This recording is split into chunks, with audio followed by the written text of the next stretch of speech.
Hello everybody and welcome to a brand new episode of Comics.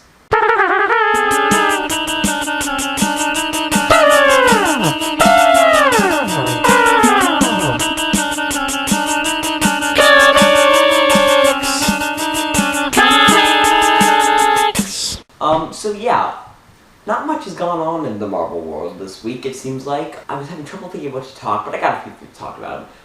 And then we'll hand it over to Richard, who has a DVD review. Let's start with the new Thor trailer. Have y'all seen it? It's footage we've seen mixed with new footage. Pretty much the first we've seen of the comedy of it. There's some jokes in it, actually, instead of just plain action. It looks really good. My expectations are even higher. I hope it lives up to it. Captain America is obviously Marvel's other big superhero movie coming out. There is a comic book series on the Marvel Comics app. It's a series set in the cinematic world. It's like a prequel to the Captain America movie. It's called Captain America First Vengeance. I read the first one. You know, it's nothing special. It's okay. It's a movie tie-in. It's fun and probably worth the price. So I'd check it out if you want to.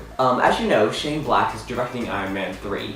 Well, as it turns out, he was not Marvel's first choice. They offered the role to Tom Hooper, who, as you probably know, is the director of The King's Speech, which is one of the big contenders for the Oscars this Sunday night. He's probably getting a lot of offers now because it's The King's Speech, but he decided instead to go and make a musical of Les Miserables, which in my mind, if I was given Iron Man 3 or old musical, it's kind of like that, you know? I get it, Iron Man 3 isn't really his kind of movie, I guess. I would have been happy to see Tom Hooper got the part just because we know he is so great with characters, and that's something that Iron Man 3 really needs to work on, given Iron Man 2. As I said in the last video, Shane Black is interesting to say the least. Alright, so now I'm gonna hand it over to Richard, who has a DVD review of All-Star Superman. Richard? Thank you, Carter, but I must correct you. I'm not doing a movie review, but I'm gonna be reviewing this dog.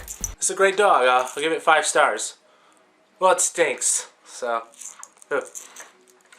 maybe a 2. Nah, I'm just kidding. I'm not going to review a dog. What I'm actually going to be reviewing for you guys this week is the latest DC Universe animated original movie, All-Star Superman! Now, if you don't know the basic plot of All-Star Superman, let me break it down for you. Superman is on a mission to save the first manned mission to the sun, but what happens is he's overexposed to solar radiation. And the effect of that is he gains triple the strength as well as a new superpower and super intellect, but kind of on the negative side, he's dying. For the rest of the movie, he's kind of like fulfilling his bucket list, if you will, as well as still being Superman. But believe it or not, you're gonna be surprised in how this bad boy ends. Trust me. Now, if you can't tell already, I'm a huge fan of the comics series based on this desktop background and because I have both Volume 1 and 2 sitting right next to me. And as a fan of the comic book series, I was really excited to see that they were adapting it into one of these movies. And having watched it a couple of times, I gotta say, I was very impressed again. If you have read the comic book series, you know it's very episodic. Each issue of the series stands out so well on its own, and knowing that, I was a little bit worried, but they did a pretty good job adapting it and turning it into more of a cinematic experience. I mean, there's large chunks of it missing,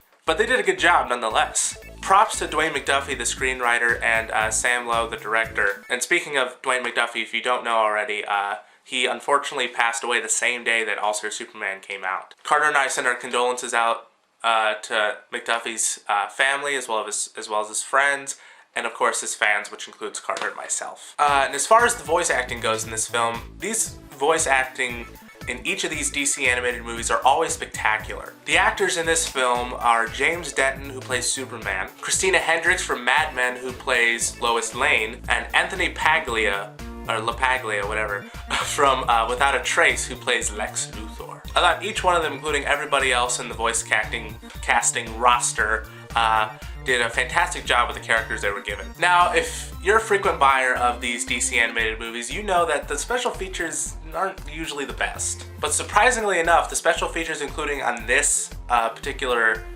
film are pretty impressive. My favorite special features on this Blu-ray is 2 documentaries, both featuring Grant Morrison. One's called The Creative Flow, Incubating the Idea with Grant Morrison, and Superman Now. The movie, I'm gonna have to give a 4.5 out of 5. There was stuff that was missing I wish was still in there, but overall it was a great adaptation. And as far as the whole package with the special features and everything, I'm gonna have to give it a 5 out of 5. Now it's time for my favorite segment of the show, Comments! So as you guys know, the Oscars are this Sunday, and I thought, why don't I have my own little comic book movie Oscar kind of deal? That'd be fun, right? So I made a list here of my 10 favorite live action comic book movies, and then in the comment section below, you guys tell me what movie you think deserves the coveted, not an Oscar, but the coveted Hulk-scer award. Believe it or not, this is actually just a walkie-talkie, but we're using it as a Hulk-scer because I don't have an Oscar.